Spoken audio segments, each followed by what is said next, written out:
தேமுதிகக்கு இருக்கக்கூடிய ஃபாலோவர்ஸ் அப்படின்றது பாமகக்கு இருக்கிற மாதிரியோ அல்லது பிஜேபிக்கு இருக்கிற மாதிரியோ ஒரு ஐடியாலஜிக்கல் ஓட் பேங்க் இல்லை. மாறா திரு விஜயகாந்த் அவர்களுக்கு இருக்கக்கூடிய அந்த நற்பெயர், அதனால இவருக்கு போடலாம் அப்படின்னு நினைக்கக்கூடிய மக்கள். அப்போ இவங்க எப்படி யோசிப்பாங்கன்னா, நமக்கு எந்த கட்சி பிடிச்சிருக்கோ அந்த கட்சியோட இவங்க சேரும்போது அது வந்து ஒரு கேட்டலிஸ்டா மாறும். ஆனா இவர்கள் ரெண்டு பக்கமுமே பேரம் நடத்துறாங்க அப்படிங்கும்போது அவங்க மேல இருக்கக்கூடிய நம்பகத்தன்மை அப்படின்றது குறைஞ்சு போயிருது.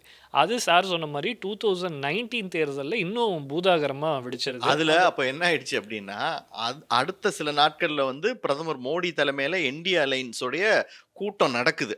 அந்த கூட்டத்துல விஜயகாந்தோட கட் அவுட்டே எடுத்துட்டாங்க. அது வந்து சரி. இப்ப நம்ம இதை ஏன் இப்ப பேசுறோங்கிறத நம்ம மக்களுக்கு தெளிவுபடுத்தணும். ஏன்னா இப்பவும் அதே மாதிரியான ஒரு ஸ்டைல தான் கையில எடுத்துட்டு இருக்காங்க. கடலூர்ல நடக்க போற மாநாட்டுல நாங்க எல்லா தொண்டர்களுக்கும் யாரோட கூட்டணிங்கிறத அறிவிக்க போறோம் அப்படின்னு பிரேமலதா தொடர்ச்சியா சொல்லிட்டு வந்தாங்க. கடலூர் மாநாட்டுல போய் மீடியாக்களும் சரி, தேமுதிக தொண்டர்களும் சரி எதிர்பார்த்துக்கிட்டு இருக்காங்க. இவங்க அறிவிக்க போறாங்க அப்படின்னு. கடைசி நேரத்துல என்ன சொல்றாங்க அப்படின்னா, நாங்க யாரோட கூட்டணிங்கிறத முடிவு பண்ணிட்டோம். ஆனா நாங்க அதை இங்க அறிவிக்க போறதில்ல. நேரம் வரும்போது அறிவிக்கிறோம் அப்படின்னு சொன்னாங்க.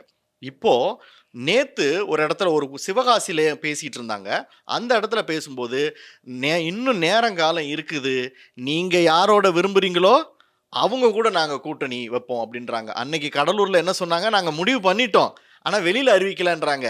இப்ப சிவகாசியில என்ன சொல்றாங்க அப்படின்னா, இன்னும் நேரங்காலம் இருக்கு. நீங்க யாரோட விரும்புறீங்களோ அவங்க கூட நாங்க கூட்டணி வைப்போம் அப்படின்றாங்க. அப்போ இதுலேருந்தே ஒரு தெளிவா தெரியுது. அவங்க வந்து எல்லா சைடும் மோதி பார்க்கறாங்க.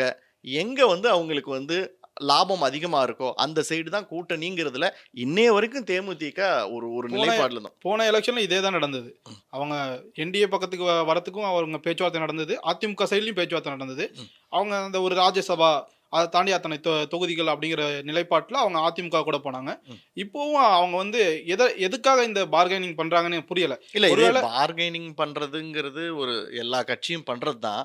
ஆனா இவ்வளவு மோசமா ஒரே நேரத்துல எல்லா கட்சிகளோடையும் போய் எங்களுக்கு இவ்வளவு வேணும் ஓகேவா, எங்களுக்கு இவ்வளவு ஓகேவா அப்படிங்கிறது பொதுவா இந்த கூட்டணிய ஒரு நாகரீகம் கருதியாவது பல அரசியல் கட்சிகள் என்ன சொல்லுவாங்க, எங்களுக்கும் அவங்களுக்கும் கொள்கை அளவுல உடன்பாடு ஏற்பட்டது, இல்ல வந்து தேர்தல் நேரத்துல நடக்கிற உடன்பாடு அப்படிங்கிறது கொள்கை அளவுல இல்ல அப்படிங்கறனால காலத்தோட தேவை என்னாவது சொல்லிப்பாங்க. இவங்க அதெல்லாம் தாண்டி ஒரு லெவலுக்கு போறதுதான்